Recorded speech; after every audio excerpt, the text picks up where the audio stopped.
Hey, what's up you guys? It's Jaded. Today I'm going to be going over the fastest way to get Paragon XP currently with this patch. Things have kind of changed and I wanted to readdress them and do my own tests. For the past 2 days I've just been doing test after test, checking out different builds, different monster power level, and really going over everything that could possibly give me more XP, eke out more XP in some way. So first and foremost, if you don't know, it's kind of common knowledge at this point. I did run my own tests just to confirm that there's no reason to run Monster Power 1 or above if your sole purpose is gaining XP, and even for loot it seems really good. But if you're doing something like key farming, uber bosses, then you're going to want to crank the Monster Power level.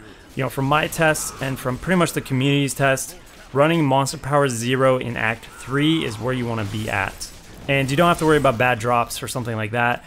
Only if you do Monster Power 0 in Act 1 or Act 2, then you're looking at getting bad rares, if you didn't know. So the biggest problem I noticed with Double Tornado, the classic Double Tornado build, is Wrath of the Berserker in Monster Power 0 almost becomes pointless.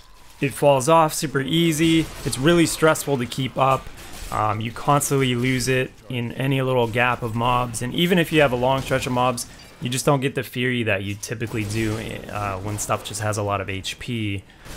You know, obviously that's based on your DPS and how fast you kill stuff. But these are just my tests with my gear. I found Wrath of the Berserker no longer needed. Even with champ packs that have Jailer and Frozen, you just kill them so fast, it's non-issue that you get CC'd. So this led me to experimenting with a lot of different builds. And I even picked up a Skorn to see if some two-hander builds were good. So for those people who were nagging me like, try different builds, try a two-hander, and check out, you know, fastest way to XP, I'm just gonna cover all of that in this video. So I went through about 15 runs or so, and not picking up shrines, not picking up as much loot as I normally would, really just keeping the RNG as minimal as possible. And I think you guys are going to be surprised that Wrath of the Berserker build's not that good, and well, it's still decent, but you can do some other builds, you can have some variation here. So I started off with the classic, you know, Double Tornado build, saw the results, did that run a couple times just to make sure. After that, I looked to remove Wrath, and I was checking out what to replace it with, and I felt like Leap was one of the best skills to replace it. It gives you extra mobility, you can get out of crowd control, things like that, get out of bad situations. You can use any rune that you want on it, you know, the Vortex, the Armor, or the Stun. Those are all great runes.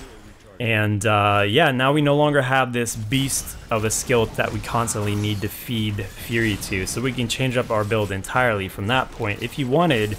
But I kind of kept some of the things similar. I found that just having the Double Tornado, you know, Whirlwind and Sprint still being core, but I even tried taking Whirlwind out and trying Rend. That was pretty good, but I found that I didn't really like just the gameplay of it. It feels much more clunky using Rend, less smooth. You know, you collide with mobs when you don't use Whirlwind. So that's kind of a big thing, but the results were still great with Rend. Multiple times I tried it, and I tried Rend with Wrath of the Berserker even. That was okay. This means you can also change your primary Frenzy, you can change, or Bash rather, you can change Bash to Cleave if you want. Really the sky's the limit. Like you can mess around with a lot of skills here, just keeping the basics, you know, keeping Sprint, because Sprint, I mean, obviously everyone wants Sprint. You want to get from point A to point B faster, and I still find that the run like the Wind Tornadoes they have a lot of use, a lot of purpose still. So Marathon's not really that good, but you know, you can also change your last passive. You don't need Boon of Volcathos anymore. You could switch it up to either Unforgiving, which I like. It just adds like a nice quality of life to the runs, because you're constantly gaining Fury for sprinting, and it's not depleting. But yeah, I tried a ton of builds, really just threw stuff at the board, saw what stuck. My conclusions are this: like, you don't have to use Double Tornado with Wrath in this low monster power level.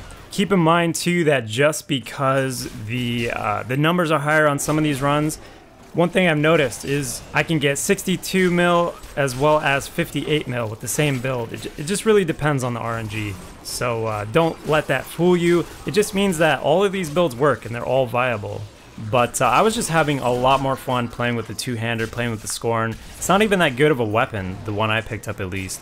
It doesn't have lifesteal, and the DPS could definitely be higher. But even so, the runs went pretty smooth, and I have to say from now on I'm going to be doing a build like this where I have my XP farming build and, you know, use the Skorn, just have some fun with it, and still get very good results. And then for key farming, for Ubers, you know, switch it up, go back to double tornado, the classic double tornado, and use that there. So there is some variation here. There's some variety you get to play with. At least with my gear, I found that. Now, if you're really hurting on gear, these results are not going to be the same for you, just because stuff's not going to die as fast, maybe, or you might have more trouble with packs because your DPS is lower, things like that. Your all resist might be lower. So this might be a trouble area for you. So really, your mileage may vary, and I want to warn you with that before you go and drop, like, you know, all your budget on a Skorn and just find that out. So go out there, try different builds, see what works, see what you like, see what works with your gear, and maybe you'll have as much fun as I did. It's definitely fun just to test and do runs. It kind of pushes you to farm if you have that problem of, you know, logging in and just plowing that XP. But yeah, that's gonna do it, guys. Thanks for hanging out with me, and hopefully you learned something. Hopefully you get some faster XP now, but I will catch you guys later.